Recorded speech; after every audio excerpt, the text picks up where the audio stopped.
자, 여러분 안녕하세요. 오늘 영상은 좀 다른 방식으로 찍도록 하겠습니다. 그 전에 학원에서 찍었던 영상이 오류가 발생하면서 다 날라갔어요.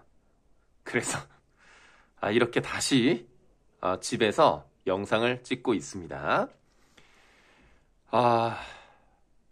여러분들도 당황스럽겠지만 선생님도 매우 당황스럽습니다. 50분짜리 수업이 날아간 셈이어서요. 그래서 다시 찍게 됐으니까 여러분들 좀 적응하기 어려워도 잘 들어주시면 감사하겠습니다.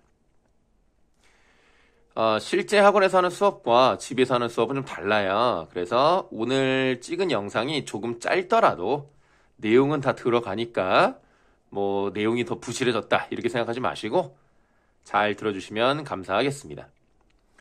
우리가 이제 저번 시간에 단어의 형성에서 형태소 부분을 했어요. 그리고 합성어 부분까지 들어가다가 수업을 마무리했었습니다. 그래서 깔끔하게 단어 형성법부터 다시 들어간다고 생각하시면 되겠습니다. 우선 우리가 형태소를 배웠었는데요. 형태소라고 하는 것은 여기 나와 있는 것처럼 의미를 가진 말의 최소 단위다 라고 생각을 하시면 되겠습니다. 어떤 것이든지 간에 무조건 뜻만 가지고 있으면 돼요. 실질적인 의미를 가지고 있으면 당연히 실질 형태소고요. 그렇지 않더라도 예를 들면 조사라던가 어미 이런 것들은 개 자체가 뜻을 가지고 있다라고 말하기는 어려워도 문법적 기능을 한다 이렇게 말할 수는 있겠습니다. 그래서 문법적인 뜻을 가지고 있는 것들, 그런 다른 단어와의 관계를 만들어 주거나 또는 이 어간 뒤에 붙어서 활용을 해주게 하는 그런 어미들은 문법적 기능을 하기 때문에 문법 형태소 또는 형식 형태소라고 하는 거죠. 자, 그러면 우리가 어느 부분을 볼 거냐면 단어와 단어가 결합이 됐을 때 두 가지 이상의 요소가 결합이 되는 것을 복합어라고 하고요. 어근, 다시 말하면 실질 형태소가 하나인 부분을 단일어라고 표현을 하는 겁니다. 자, 그래서 이 부분을 보시면 구조에 따른 단어의 분류라고 되어 있고요. 어근이나 접사의 결합 여부에 따라 단일어와 복합어로 나뉘고요. 복합어를 다시 합성어와 파생어로 나눈다라고 되어 있네요. 단일어는 하나의 어근으로만 이루어진 단어입니다. 자, 여기서 어근이라고 하는 것은 실질 형태소와 같다 이렇게 생각을 하시면 되겠어요. 아이고 좀 흔들렸네요. 자, 그래서 바다라던가 물 또는 뭐 하늘, 땅 이런 것들은 하나의 실질 형태소로 되어 있기 때문에 하나의 어근으로 이루어져 있는 단일어입니다. 그런데 우리가 조심해야 되는 부분은 뭐냐면 단일어라는 것은 어근이 하나라는 거지 형태소가 하나다 이렇게만 봐야 되는 건 아니에요. 무슨 말이냐? 여기 나와 있는 것처럼 깊다나 빠르다 이런 게 있다는 거죠. 깊다는 실질 형태소 하나와 형식 형태소 하나 이렇게 형태소가 두 개로 이루어진 단어입니다. 빠르다도 마찬가지죠. 빠르와 다로 나눠져 있기 때문에 형태소는 두 개입니다만은 어간 부분이 실질적 의미를 가지고 있기 때문에 이 부분이 어근이라고 볼 수 있는 거죠. 어근 하나로 이루어져서 단일어라고 말할 수가 있는 겁니다. 그걸 조심하셔야 돼요. 이런 것들도 다 단일어다라고 보시면 되겠어요. 그런데 복합어라는 게 있죠. 복합어는 두 개 이상이 결합이 돼 있다. 이렇게 보시면 되겠는데요. 저번 시간에 합성어는 좀 어느 정도 했었죠. 단어를 직접 구성 요소로 쪼개었을 때 그럼 직접 구성 요소가 뭔가 이쪽을 보니까요. 직접 구성 요소가 나왔네요. 어떤 말을 둘로 쪼개었을 때 그러니까 두 개로만 쪼갰을 때입니다. 더 쪼갤 수 있습니다만은 두 개로 쪼갰을 때 어떻게 쪼갤 수가 있느냐. 각각을 가리켜서 직접 구성 요소, 예를 들면 이쪽에 나와 있는 집밥 같은 경우를 보시면 집, 밥 두 가지로 나뉠 수 있다는 거죠. 그래서 두 개로 나눴을 때 어울리게 나누시면 돼요. 집과 밥인데 이거는 둘 다 어근이라고 볼 수 있겠습니다. 왜 둘 다 형태소니, 실질 형태소니까요. 자, 그러면 우리가 좀 봐야 되는 부분이, 저번에 좀 설명을 드렸어요. 이게 지금 선생님이 화면이 좀 잘 안 보여가지고 요쪽에다 한번 써보도록 하겠습니다. 화면을 켜볼까요, 이거를? 좀 밝아졌나요? 더 어두워졌나요? 끄는 게 나은가요? 자, 어쨌든 여러분들 이제 화질이 좀 좋지가 않아도 이해 좀 해주세요. 집이랑 밥이랑 구성이 되어 있어요. 근데 우리가 이제 품사를 배웠죠. 그러니까 요 부분 명사, 이 부분 명사입니다. 명사와 명사가 나열되는 것은 우리나라 문장 구조에 잘 어울린단 말이에요. 뭐 저번에 예를 들었습니다만 가축 같은 경우에 뭐 소, 양, 돼지 이렇게 명사가 여러 번 나오는 것은 가능하다는 거죠. 그러니까 이렇게 자연스럽게 우리나라 문장 구조에 해당하는 이런 애들을 뭐라 그래요? 통사적인 합성어다. 이렇게 표현을 하죠. 우리나라 문장 구조, 통사라는 것은 문장이라고 생각을 하시면 되겠어요. 이런 문장 구조와 잘 어울리는 것을 통사적 합성어다라고 말씀드립니다. 잘못도 마찬가지죠. 잘했다의 잘과 못했다의 못. 둘 다 부사란 말이에요. 부사는 당연히 실질 형태소죠. 얘네 부사도 두 개가 연달아 있단 말입니다. 이런 건 가능하죠. 예를 들어서 아주, 빨리 뭐 이런 식으로 부사가 두 번 연속 나올 수 있기 때문에 이것도 마찬가지로 통사적인 합성어다 이렇게 말씀드릴 수가 있는 거죠. 그러면 통사적 합성어만 있는 것이 아니라 다른 거, 반대되는 건 뭐가 있어요?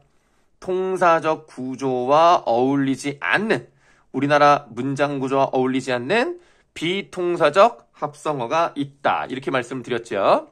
자, 그래서 우리가 먼저 통사적 합성어와 비통사적 합성어가 어떤 것들이 있는지를 한번 보고 넘어가도록 합시다. 다음 쪽을 보시면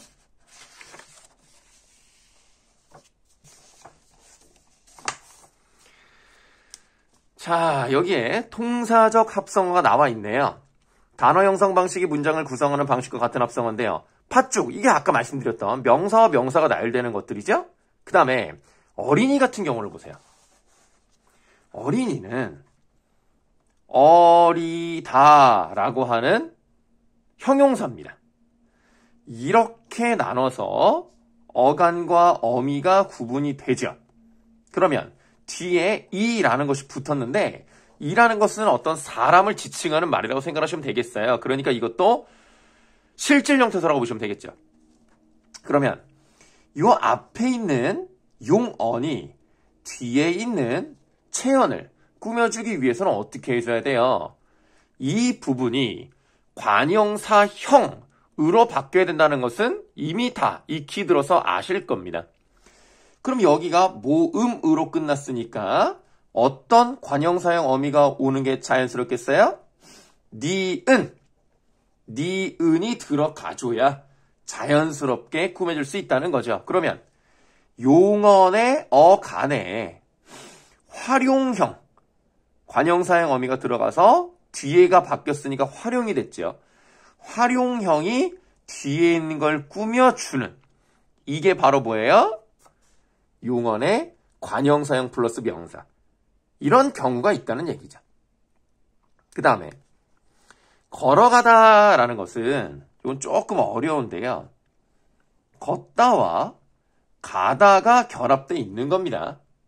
그런데 용언과 용언이 결합이 돼서 하나로 또는 우리나라 문장 구조에 맞게 하려면 어떻게 해야 되느냐. 먹다와 보다를 결합할 때 이 부분을 뭘로 바꿔줘요? 어로 바꿔줘야 자연스럽게 된다는 얘기입니다. 그러면 여기도 마찬가지로 어가 들어가주면 되겠죠. 근데 요거는 좀 다른 얘기긴 한데요. 디귿 받침으로 끝났어요. 디귿 받침으로 끝난 것들 중에서 100%는 아닙니다. 그런 것 중에서 뒤에가 모음으로 시작하는 어미가 왔죠. 그런 경우에 이 디귿이 리을로 바뀌는 리을 불규칙 현상이 일어나요. 그래서 리을로 바뀌어서 걸어가다 이렇게 되는 건데요. 이거는 이 불규칙을 지금 당장 모른다 하더라도 어려운 설명은 아니라고 생각을 합니다.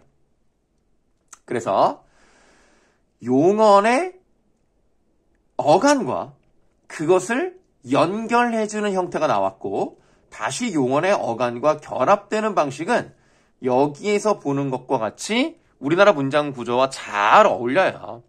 그래서 여기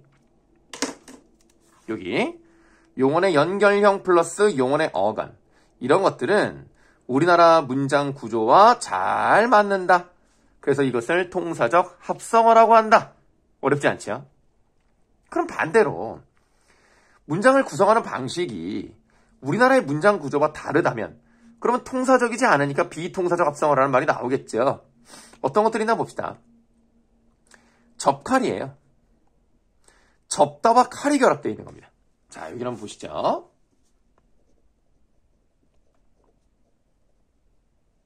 만약에 이런 경우에 접다와 칼이 자연스럽게 연결이 되려면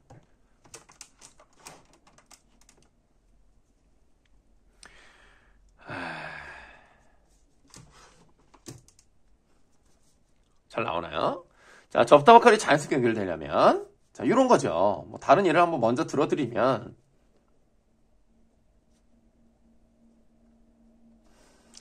이렇게 먹다 과자란 말은 없어요. 앞에 게 뒤에 걸 꾸며주려면 이렇게 과거형이든 현재형 는이든 미래형 을이든 어쨌든 과형사형 어미가 들어가줘야 돼요. 그러니까 여기에 뭐예요? 은이나 던이나 는이나 을이나 이런 애들이 들어가줘야 되는데 접은 칼도 아니고 그냥 접칼이에요. 어감 부분하고 명사 부분이 그대로 연결이 되어 있죠. 이런 거 우리나라 문장 구조에 맞지 않습니다. 그러니까 비통사적 합성어죠. 그래서 여기 나와 있죠. 용언의 어간에 명사가 그대로 붙어 있는 형태. 이거 잘못된 거예요. 그러나 합성어가 이미 만들어졌기 때문에 그래서 비통사적 합성어다. 그 다음에 나와 있는 검북다도 마찬가지입니다. 검다와 북다가 연결돼 있으려면 검고 뭐 이렇게 나와야 되겠죠. 어간 사이에 반드시 뭐가 들어가야 돼요? 어미가 들어가줘야 된다고. 그런데 여기는 어때요? 어간 다음에 바로 들어갔잖아요. 검북다. 또 다른 예로서 오르다와 내리다라는 용언의 어간이 그대로 붙어 있는 경우들 볼 수 있죠? 뛰다와 놀다가 그대로 뛰놀다. 이런 것들이 비통사적 합성어의 예로서 용언의 어간과 어간이 결합되어 있는 부분이다. 이렇게 보시면 되겠죠? 그 다음 말이 조금 어렵네요. 보슬비가 나왔는데요. 원래 우리가 비가 붓을 내리다라는 말은 없어요. 또는 뭐 다른 어감에 붓을 내리다 이런 말은 없습니다. 어떻게 해야 돼요? 붓을 이렇게 돼야 된다는 거죠. 그런데 얘 같은 경우는 무슨 말인지는 알잖아요. 그러니까 보슬비라고 했을 때 이게 무슨 말이야 모르는 건 아니란 말이야. 보슬보슬 내리는 비 뭐 이런 거겠죠. 그러니까 지금 이 부분이 부사기 때문에 부사는 당연히 실질형 태소입니다. 그럼 어근이라고 볼 수가 있는데 어근을 지금 어떻게 했어요? 반으로 쪼갰죠. 그럼 얘를 혼자 쓸 수 있느냐 이겁니다. 일예로 시냇물이 졸졸 흐르거나 졸졸 흐르거나 어쨌든 간에 시냇물이 졸 흐르다란 말이 있어요? 없죠? 그러니까 사실은 보슬보슬도 보슬 이러면은 혼자 쓰기가 좀 어렵다 이겁니다. 그러니까 혼자 쓰기가 어려우니까 지금 여기에 무슨 말이 나와 있어요? 이쪽에 비자립적 어근이라고 돼 있단 말이죠. 혼자 쓸 수 없는 어근을 명사에다 그냥 갖다 붙여버렸어요. 그러니까 우리나라 문장 구조가 맞지가 않는 거죠. 보슬비가 바로 그런 것이다. 이렇게 보시면 돼요. 자, 그러면 우리가 이제 합성어 쪽은 다 봤습니다. 그렇게 어렵진 않아요. 합성어는 어근과 어근의 결합이다 라고 보시면 돼요. 그러면 이번에는 어근과 접사의 결합이 있는 파생어를 볼 차례인데요. 파생어는 또 두 가지로 나뉩니다. 접두 파생어와 접미 파생어, 이렇게 두 가지로 나뉜다는 거죠. 저 선생님이 손이 하도 손을 너무 열심히 씻어가지고 손이 상당히 건조하네요. 건조하고 지금 이게 자꾸 영상이 이제 손 위주로 나오다 보니까 조금 뭐랄까, 손톱도 좀 보이고 좀 약간 창피하네.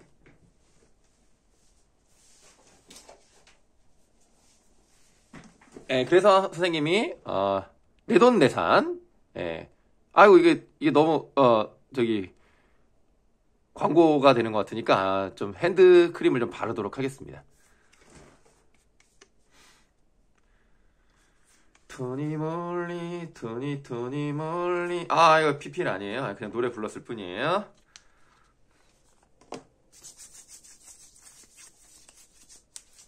ASMR인가요? 잘 안 들리죠? 자, 지금 바르고 있습니다. 이제 손이 아주 촉촉해졌어요. 좋아요. 자, 이번에는 이제 파생어를 이제 보도록 하는데, 자, 접두 파생어와 접미 파생어 이제 두 가지로 나뉠 수가 있다. 자, 우선 우리가 두 가지로 나뉜다는 건 뭐 이미 말씀을 드렸지만, 접사가 뭔지를 한번 생각을 해보죠. 대표적으로 우리가 여기 지금 수능강에도 나와 있는 예지만, 헛 같은 게 대표적인 접사라고 생각하시면 되겠어요. 그러면 헛 다음에 뭐 수고, 뭐 걸음, 이런 식으로 이제 명사가 이제 나와주는 거죠. 명사만 나오는 것이 아니라 디디다라고 하는 용어도 나올 수는 있는 건데, 중요한 것은 이쪽은 다 뭐예요? 다 뜻을 가지고 있는 어근으로 생각을 하시면 되겠습니다. 얘가 이제 붙어서 어떤 의미를 더해주는 건데요. 지금까지 내가 노력했던 모든 것이 다 날아가 버렸어. 헛수고죠. 그러니까 마치 내가 영상을 50분을 다 찍었는데 갑자기 이 핸드폰의 용량이 다 되면서 1분을 남겨놓고, 수업 거의 다 끝났는데 1분 남겨놓고 날아가 버렸어요. 헛수고한 거죠. 그럼 이 헛이라는 것이 뭔가 뭐 쓸데없는, 뭐 의미 없는, 아무것도 아닌 뭐 이런 의미를 더해주는 겁니다. 지금 내가 뭐라 그랬죠? 더해주는 거라고요. 내가 왜 굳이 더해주느냐라고 표현을 하냐면, 접사는 자기 스스로 의미를 갖는다? 이렇게 말하지 않습니다. 의미를 더해준다 이렇게 표현한다는 것은 스스로는 뜻을 가지고 있지 않다는 얘기예요. 그래서 뭘 생각을 하셔야 되냐면, 이 접사라는 것은 실질 형태에서 절대로 아닙니다. 형식이에요. 형식이고, 그리고 어딘가 붙어야 돼요. 어근에 붙어야지만 의미를 더해줄 수 있기 때문에, 그래서 의존 형태소다. 그러니까 실질 형태소가 아닌 형식 형태소이면서 의존 형태소다. 이거를 꼭 기억하셔야 되겠습니다. 그러면 일단 우리가 헛이라고 하는 것이 혼자 쓸 수 있느냐부터 생각을 해보세요. 헛, 혼자 쓰는 경우가 없죠. 그러니까 일단은 의존이야. 그런데 우리가 용언 같은 경우도 보시면, 먹다 같은 경우에 먹도요, 혼자 쓸 수가 없어요. 그렇다고 얘가 접사는 아니잖아요. 그럼 어떻게 해봐야 돼요? 어간에 다를 붙여봐. 그럼 먹다가 되잖아. 근데 얘는 뭐야? 헛다? 이런 말 있어요? 아니면 이쪽에 군이니까 군다? 없잖아요. 그래서 설마 뭐 어리광을 뭐뭐하게 군다, 뭐 기분 나쁘게 군다의 그 군은 아니니까 헷갈리시면 안 돼. 그래서 요런 것들, 이런 게 접사다. 홀로 쓰일 수 없으면서 기본형을 만들 수 없을 때, 아, 이거 접사인가 보다 라고 생각을 하시면 돼요. 자, 그러면 여기서 다시 헛이 들어갔어요. 의미 없는 이런 의미를 더해주죠. 또는 군이 들어갔어요. 이건 뭐 쓸데없는, 없어도 되는 뭐 이런 의미를 갖는다는 거죠. 여기 지금 군살이 없네요. 살 같은 경우, 아, 필요 없어. 왜 여기 이런 게 덕지덕지 붙어 있는 거야? 군살. 이런 게 바로 이제 군인데, 자, 우리가 조심해야 되는 것 좀 말씀을 드릴게요. 군고구마 있죠. 아이고, 잘못 썼네. 군고구마. 비싸고 맛있습니다. 이 군고구마는 형태도 분석을 하면 어떻게 할까요? 설마 쓸데없는 고구마는 아닐 거 아닙니까?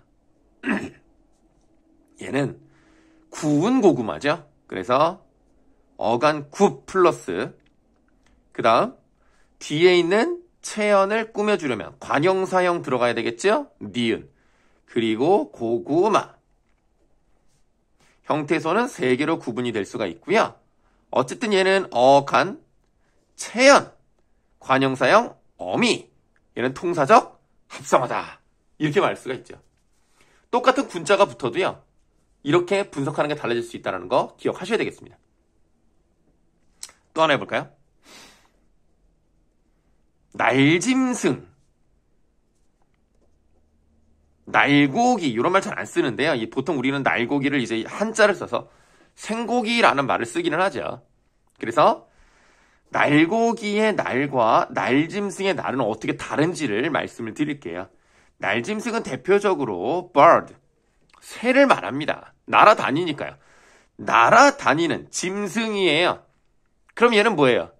실질 형태 속끼리 결합한 어근이 2개인 합성어죠? 그런데 날 짐승이니까 나는 짐승이 아니잖아요. 날아가는 짐승도 아니고 어간이 그대로 명사에 붙었으니까. 그러니까 뭐예요? 비통사적 합성어죠. 근데 이 날고기는 뭐예요?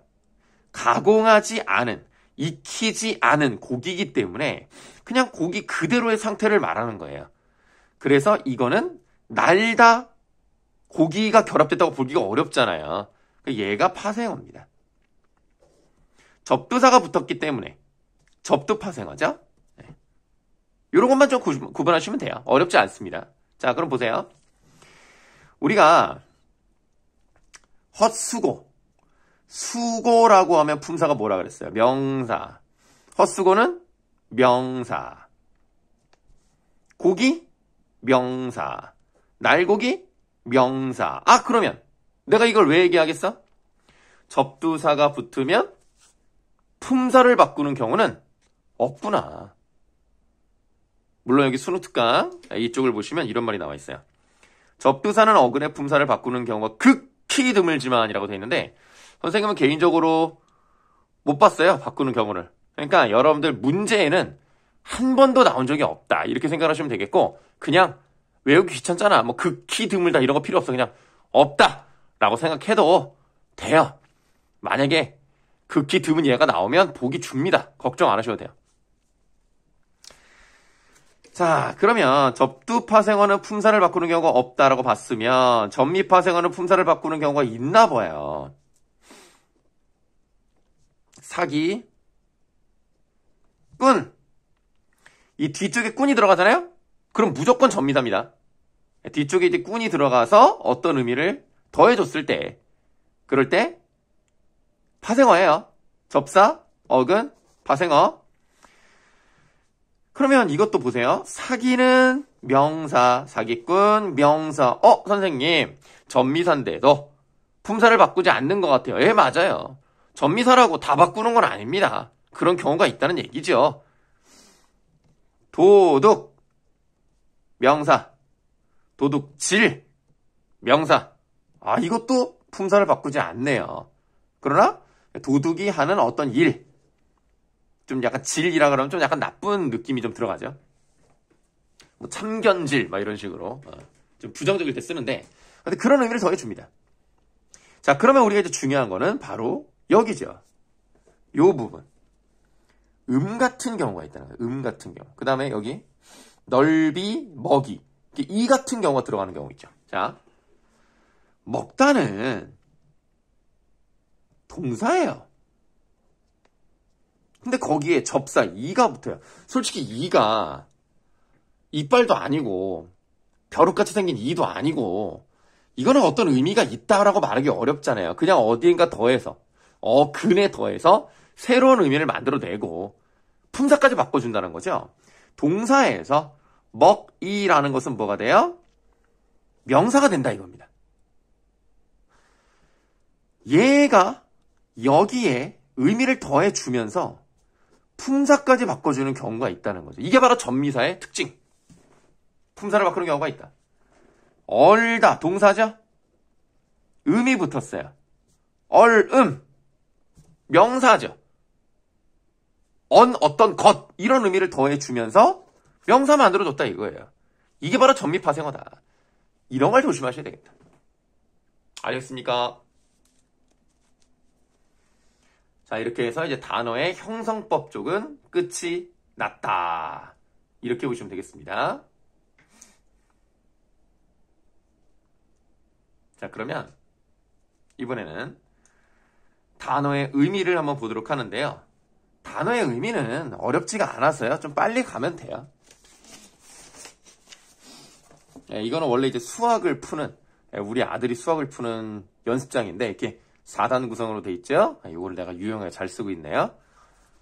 지금 이 방은 선생님 공부하는 방이면서 우리 아들 공부하는 방, 그 다음에 우리 아들 게임 방이기도 하고, 선생님 자료 출력하는 그런 방이기도 합니다. 네, 뭐 화면에는 책상도 제대로 안 나와 있어가지고 잘 모르시겠죠? 내가 왜 용량 확인을 해야 되는데 맨날 하다가 꼭 하루 안 했더니 그렇게 날아가 버렸네. 아니 어떻게 그렇게 날아갈 수가 있지? 물도 좀 마시겠습니다.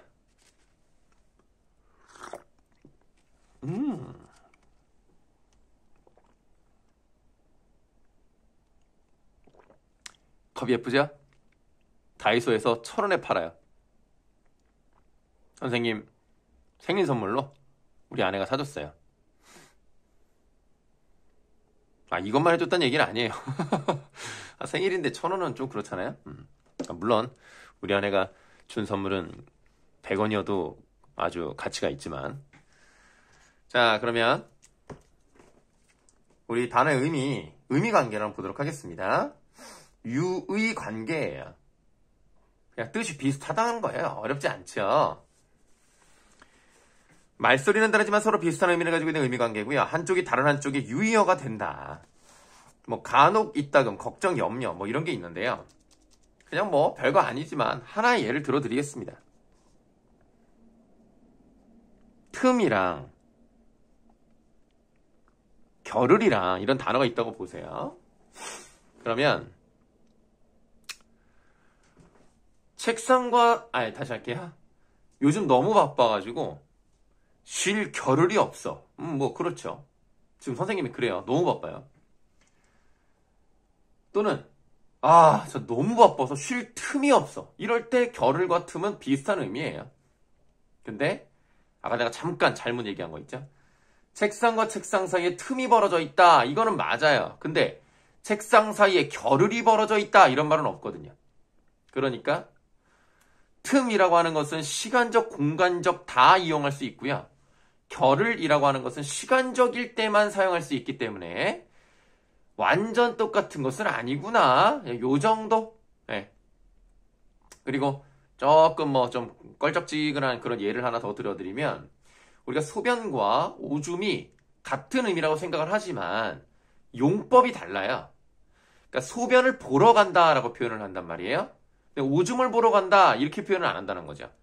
그리고 오줌은 싸지만 소변은 싸지 않습니다. 소변은 그냥 보는 거죠. 그래서 같은 뜻이지만 다를 수 있기 때문에 동의 관계라고 잘 안 하고요. 우리가 유의 관계 이렇게 표현을 합니다.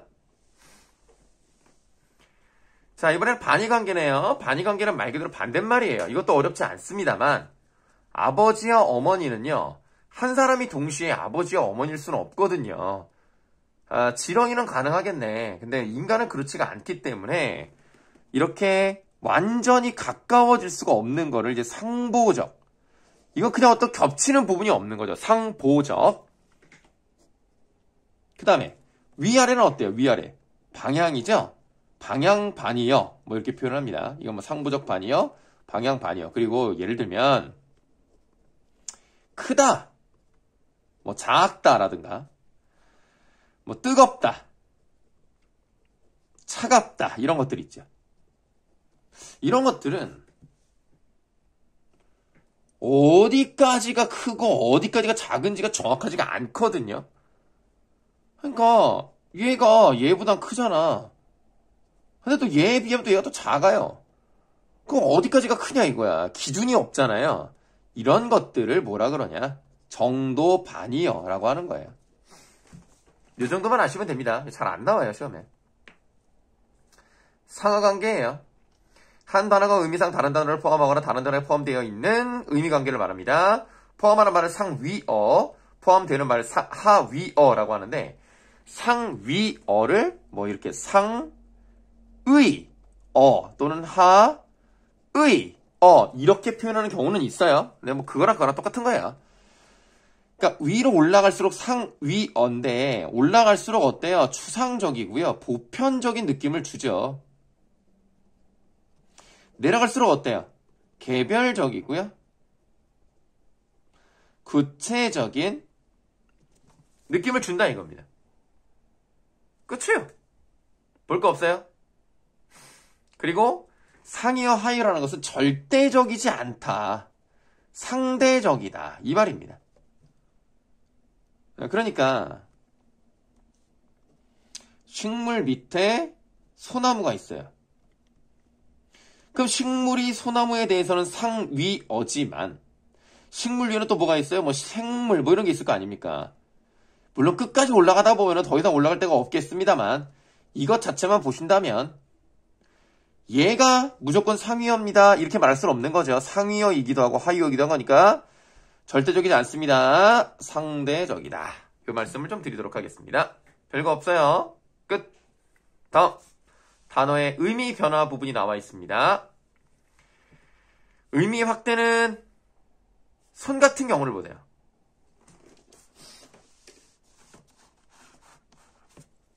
손의 가장 기본적인 의미는 핸드겠죠. 그런데 우리가 이 신체 일부의 의미를 가지고 있었다가 그 다음에 이 손을 통해서 일을 하잖아.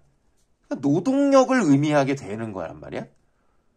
그 다음에는 우리가 손으로 악수를 하니까 그 사람과 어떤 관계를 맺거나 인연을 맺거나 뭐 이런 것도 나는 그 일에서 손을 끊었어. 손을 뗐어. 이런 것들이 난 더 이상 관계없어. 이런 얘기를 하잖아요. 그러니까 이 사람의 손이라는 것과 관련해서 여러 가지 의미가 파생이 됐어요. 그런 것들을 뭐라 그러냐.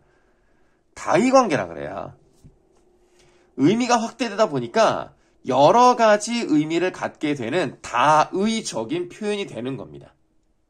그런데 예를 들어서 손님 할 때 그 손이라면 얘랑 얘랑은 완전히 달라요. 그리고 이사 갈 때 손 없는 날이라고 해서 귀신을 의미하는 손도 있거든요. 그러니까 이런 세 가지는 다 다른 의미를 갖는 거예요. 소리만 같지 달라요. 그걸 뭐라 그래? 동음이의어라고 하는 거예요. 이거는 다의어. 얘네들은 동음이의어. 이해되시죠? 그래서 의미가 확대가 되다 보니까 이렇게 다의어가 생기는 겁니다. 의미의 축소. 사랑하다가 생각하다 또는 사랑하다에서 사랑하다의 뜻만 남았어요. 우리 작년에 중세고 열심히 배웠잖아요. 놈 같은 경우에 모든 사람을 얘기하는 거였습니다만 지금은 남자를 낮춰 부르는 말이 됐다는 거죠. 의미의 이동입니다. 어여쁘다, 불쌍하다에서 예쁘다. 이런 경우도 우리가 작년에 다 배웠기 때문에 어렵지 않습니다. 중세고 잘했어요. 그러니까 우리는 뭐 이거 어렵지 않습니다. 자, 이거 넘어가도록 하죠. 자, 다음. 외래어 표기법이에요. 외래어 표기법은 뭐냐? 외래어를 한글로 표현한 방법. 뭐 사실은 외래어라고 했습니다만 주로 영어권을 말합니다. 영어권을 이제 우리 걸로 이제 표현을 하려면 뭐 외국 말이 너무나 많잖아요. 뭐 이런 것들을 어떻게 쓸 것인가 정해놔야 되지 않습니까?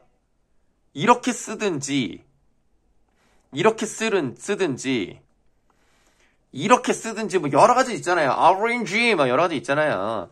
이런 것들 중에서 우리가 어떻게 써야 되는지를 정확하게 맞춰놔야 헷갈리지 않죠. 안 그러면은 뭐 전 국민이 막 지가 쓰고 싶은데 다 쓸 거 아니요. 그러면 안 돼. 규정이 있어야 해. 그래서 어떻게 쓸 것인가, 외래어를 어떻게 표현할 것인가. 일반적으로 아까 영어권이라고 했기 때문에 뭐 중국어 쪽이라든가 일본어 쪽은 배우지 않습니다. 영어권 또는 뭐 이제 뭐 가끔 포르투갈 말, 빵 같은 거 있죠. 빵, 포르투갈 말. 그 다음에 가방. 우리가 매는 가방 있죠? 이 가방이 우리말이 아니에요. 네덜란드에서 왔습니다. 카반. 여기서 왔어요. 그러니까 이런 것들이 바로 외래어. 표기법으로서 어떻게 써야 되는 것인가 이런 것들이 나타나 있죠. 그러면 기본 원칙이 어떤지 한번 보도록 하겠습니다. 외래어는 현용 24자모만 사용해서 적음을 원칙으로 한대요. 현용 24자모 여기 있다. 기역부터 히읗까지 14자고요. 아여여여여이 이렇게 10개를 쓰는 거예요. 그러면 우리가 좀 약간 이상한 게 그 부대찌개 전문점 지금 있는지 모르겠습니다. 여기 맛있었는데 셰프의 부대찌개란 말이 있어요. 또는 셰프라고 쓰지 않고 셰프라고 쓰는 경우도 있어요. 그런데 뭐 이거든 간에 이 글자가 있냐고. 여기에 왜가 있어요? 아니면 예가 있어요? 없어. 아니 선생님 그럼 이거 잘못된 표현인 거예요? 이거 우리가 그냥 잘못 썼던 건가요? 그게 아니에요. 얘를 분석을 해보면 어떻게 돼 있어요? 우랑 어랑 이의 결합입니다. 여기 우랑 어랑 이 다 있죠? 쓸 수 있다는 얘기예요. 웃기지 않습니까? 그러니까 현용 24자모라고 하는 것은 사실 다 쓸 수 있다는 얘기예요. 아시겠죠? 그냥 있는 거 쓰면 돼요. 없는 걸 만들지 말아라. 이런 얘기죠. 별거 아닙니다. 다음에 2번.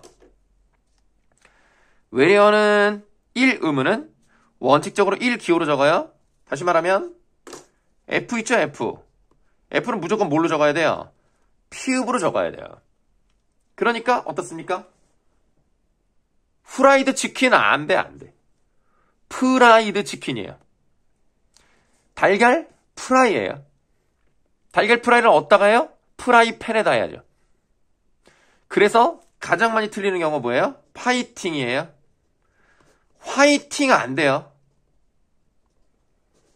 화이팅 아니고 파이팅. 만약에 F를 어떨 때는 히읗, 어떨 때는 피읍으로 쓴다 그러면 얼마나 피곤하냐. 외워야 되잖아. 그러니까 무조건 피읍이야. 그러니까 생각을 해봐요. 커피가 맞잖아요. 그걸 커히라고 하냐고. 아니죠. 우리가 야 플렉스다 하지. 플렉스라 그래? 아니죠. 무조건 F는 피읍입니다. 오케이? 이 얘기예요. 2번은. 다음 3번. 받침에는 기역, 니은, 리을, 미음, 비읍, 시옷, 이응입니다. 우리나라의 음절의 끝소리와 거의 비슷한데요. 하나가 다르죠. 뭐예요? 디귿이 빠져있고요. 시옷이 들어갔어요. 지금 거기 나와 있는 예를 보시면 커피숍이에요. 비읍 받침입니다. 피읍 쓰지 않아요. 샵도 아니에요. 숍이 맞아요. 자, 이건 뭐 그냥 넘어가고. 뭐가 중요하냐? market. 그럼 T로 끝났으니까 이렇게 써야 될 것 같단 말이야. 근데 이렇게 쓰면 안 돼. 왜? 아까 우리가 보니까 기역, 니은, 리을, 미음, 비읍, 슛, 이응이니까 티읕이 없잖아요. 그러면 그럼 요거 음절의 끝소리 현상 처리해가지고 디귿으로 하면 안 돼요? 응, 그것도 안 돼. 왜? 자, 우리는 원래 이렇게 쓰는 게 맞거든요. 우리가 예를 들어 뒤에 모음으로 시작하는 조사가 온다고 생각해봐요. 어디 갔다 왔어? 나 슈퍼마켓에 갔다 왔어. 마켓에 갔다 왔어. 이게 편하죠. 야, 마켓을 가니까 이게 편하죠. 슈퍼마켓에, 슈퍼마켓을, 슈퍼마켓이다. 이상하지 않습니까? 그러니까 시옷을 쓰는 거예요. 현실 발음. 이것도 마찬가지예요. 로봇. R-O-B-O-T. T로 끝나지만 시옷. 왜? 야, 로봇이다. 로봇을 로봇해. 이상하잖아. 그러니까 로봇이다. 로봇을 만들었다. 이렇게 하는 게 자연스럽죠. 그래서 시옷을 하는 거예요. 자, 이건 끝. 다음 4번. 파열음 표기에는 된소리를 쓰지 않는데요. 자, 파열음 표기. 비읍, 뭐 디귿, 기역 뭐 이런 것들이 있지 않습니까? 그럼 어떻게 해야 돼요? 버스 이렇게 써야지. 가스 이렇게 써야지. 네. 별거 아니에요? 파리 아니야. 파리 바게트 이렇게 하라고. 파리 바게트 이러면 안 돼. 끝. 다음 5번. 이미 굳어진 외래어는 관용을 존중해야 된다는 거예요. 그 범위의 용례는 따로 정합니다. 우리가 카메라를요, 발음할 때 어떻게 해요? 외국 가가지고 카메라 이래? 캐머라. 뭘 자꾸 캐묻는지 모르겠지만 자꾸 캐물어. 그렇다고 우리가 이거를 캐물어 이렇게 쓸 수는 없어요. 이상하잖아 우리가. 디지털 캐물어 이상하잖아. 그러니까 원래 관용이라는 건 지금까지 해왔던 걸 얘기하는 거예요. 이제 그렇게 쓰는 겁니다.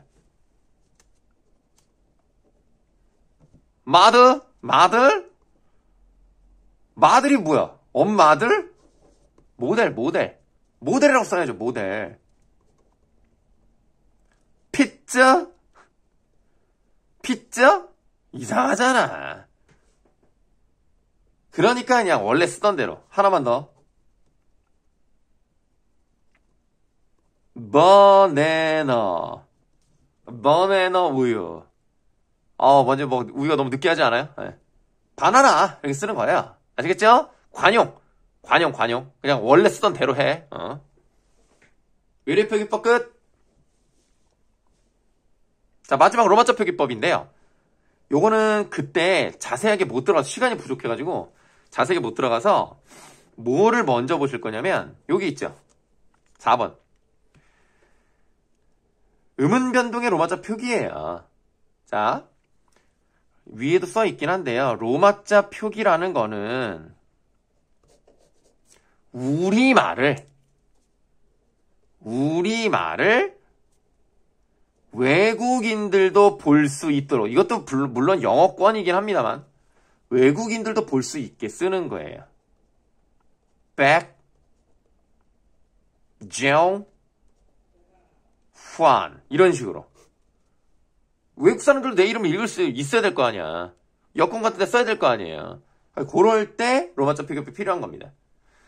이거를 만약에 이렇게 쓰면 back 하면 뒤잖아요. 난 뒤정환이냐? 그럴 수는 없잖아요. 등정환이야? 그것도 아니잖아. 그러니까 이런 것들이 바로 로마자 표기법에 필요한 거죠. 근데 어떻게 써야 되냐면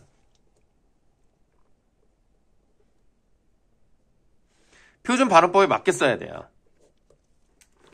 우리가 지금까지 음운의 변동 열심히 공부했잖아요. 그 음운의 변동에 맞게 쓰면 되는 겁니다. 그래서 예를 들면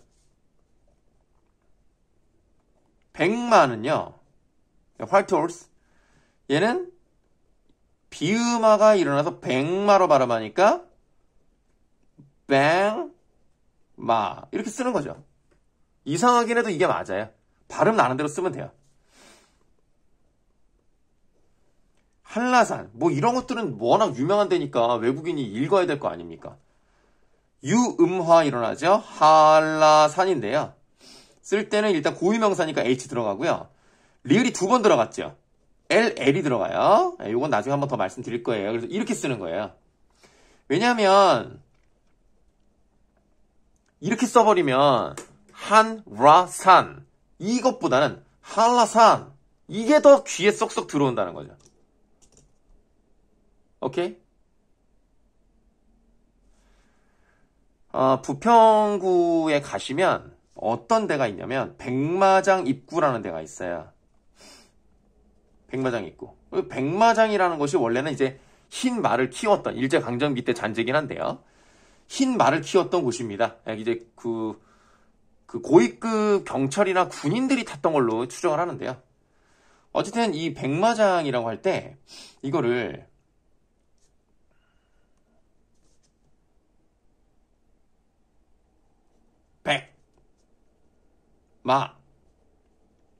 장 하면 걔는 어떻게 해요? 백마장, 백마장. 이거보다는 백마장, 백마장. 이게 훨씬 잘 들어온다니까 귀에. 백마장. 이상하잖아요. 이런 것들이 이제 표준 발음법에 맞게 써야 된다. 뭐 이런 얘기를 하고 있는 겁니다. 네, 저번 시간에 여기까지 했었고요. 나머지 더 설명드릴 게 더 있어요. 네, 그거는 일요일에 만나서 얘기하도록 합시다. 네. 안녕.